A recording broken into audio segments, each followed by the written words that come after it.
تصور. او جی، یہ تو سب سے زیادہ زیر بحث رہنے والا ٹاپک ہے.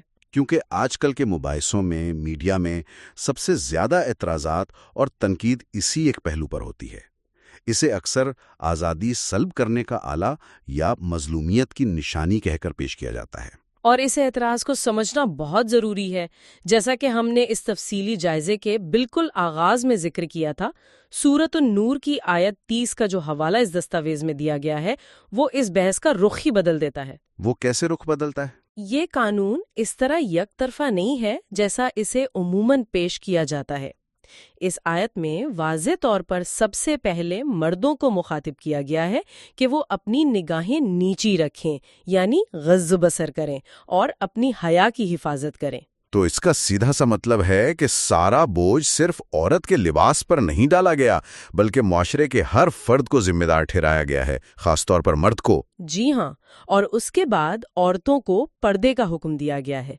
اس دستاویز کے مطابق پردہ کوئی قید خانے کی دیوار نہیں ہے، اور نہ ہی یہ اس بات کی علامت ہے کہ عورت معاشرے میں کردار ادا نہیں کر سکتی، بلکہ یہ عورت کے وقار اور اس کی عزت کی علامت ہے. یعنی یہ معاشرے میں ایک ایسا محفوظ اور متوازن ماحول پیدا کرنے کی کوشش ہے جہاں انسانوں کو، خاص طور پر خواتین کو، ان کی ظاہری کشش، ان کی خوبصورتی یا جسمانی وضع و قطع کے بجائے ان کے کردار پر پرکھا جائے. بالکل، ان کے کردار، ان کی ذہانت اور ان کی صلاحیتوں کی بنیاد پر پرکھا جائے.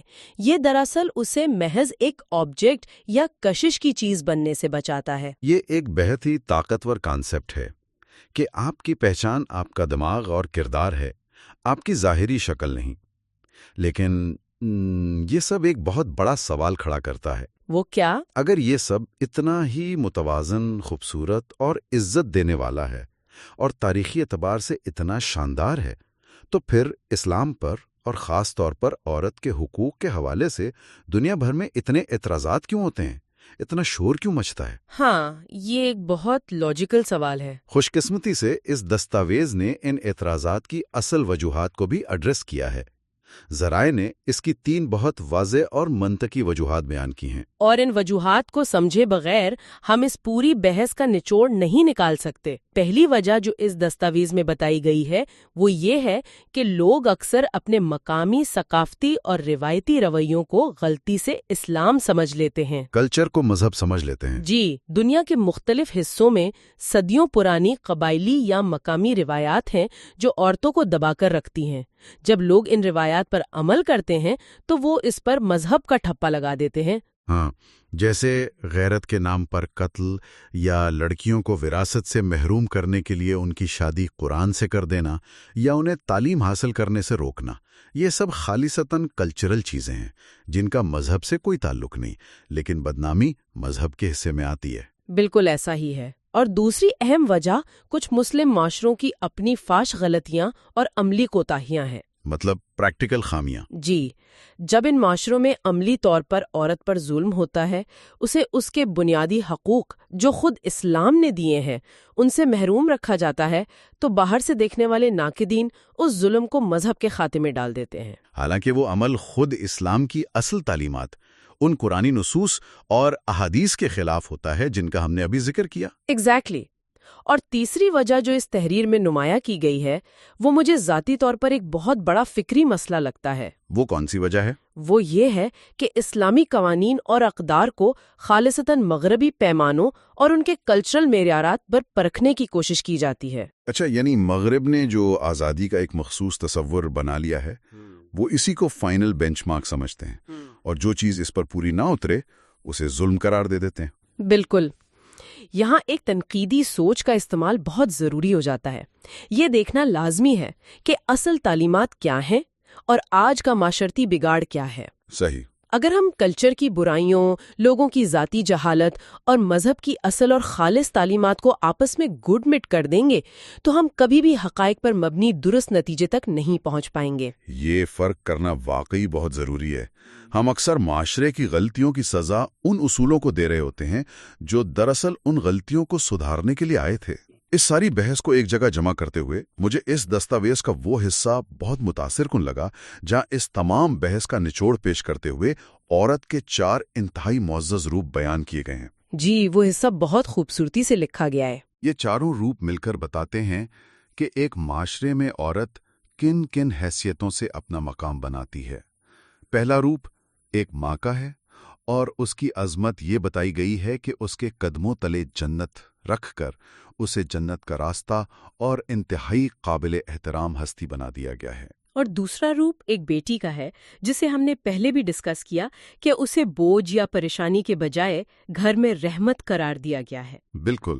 تیسرا روپ ایک بیوی کا ہے، جسے خاندان کے لیے لباس، سکون اور طمانینت کا باعث قرار دیا گیا ہے، اور اس رشتے کی بنیاد محبت اور رحمت پر رکھی گئی ہے۔ اور چوتھا روپ، جو کہ سماجی اور قانونی حوالے سے انتہائی اہم ہے، وہ ایک فرد کی حیثیت سے اس کا روپ ہے۔ اور میرے خیال میں یہ چوتھا روپ بہت سے لوگوں کو حیران کر سکتا ہے۔ وہ اس لیے کیونکہ عام طور پر عورت کو صرف اس کے رشتوں کے حوالے سے ہی ڈیفائن کیا جاتا ہے کہ وہ کسی کی ماں ہے، بہن ہے یا بیٹی ہے۔ بالکل، لیکن یہ دستاویز بتاتی ہے کہ اسلام عورت کو ایک انفرادی حیثیت بھی دیتا ہے، یعنی وہ محض کسی رشتے، باپ، بھائی یا شوہر کی محتاج نہیں، بلکہ اس کی اپنی ایک مکمل، آزاد، قانونی، روحانی اور سماجی شخصیت ہے۔ اس کا اپنا ایک انفرادی وجود ہے۔ جی، وہ ایک خود مختار انسان ہے جو اللہ کے سامنے اپنے اعمال کی خود جواب دہ ہے اور معاشرے میں ایک مکمل فرد کی طرح اپنے حقوق رکھتی ہے۔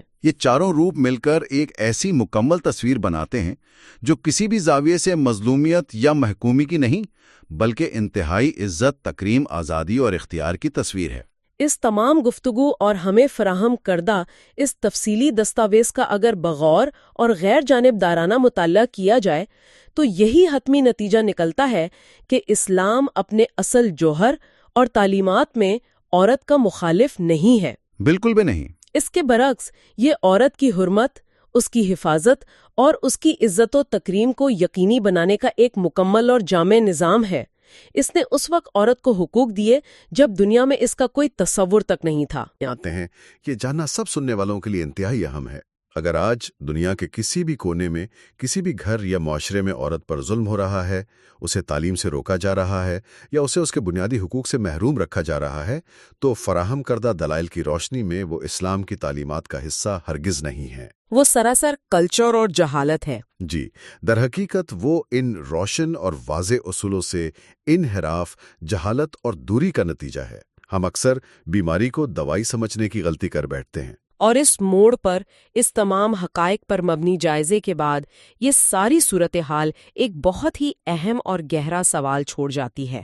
یہ ایک ایسا سوال ہے جو سوچنے پر مجبور کر دیتا ہے، خاص طور پر ان لوگوں کو جو تاریخ اور سماجیات کا گہرا مطالعہ کرتے ہیں۔ وہ کیا سوال ہے؟ اب عطا کر دیا تھا، تو پھر وہ کون سے تاریخی، سیاسی اور سماجی عوامل تھے جن کی وجہ سے دنیا بھر میں اور خاص طور پر مسلم معاشروں میں قدیم اور پدر شاہی یا پیٹریارکل ثقافتیں دوبارہ سر اٹھانے لگیں؟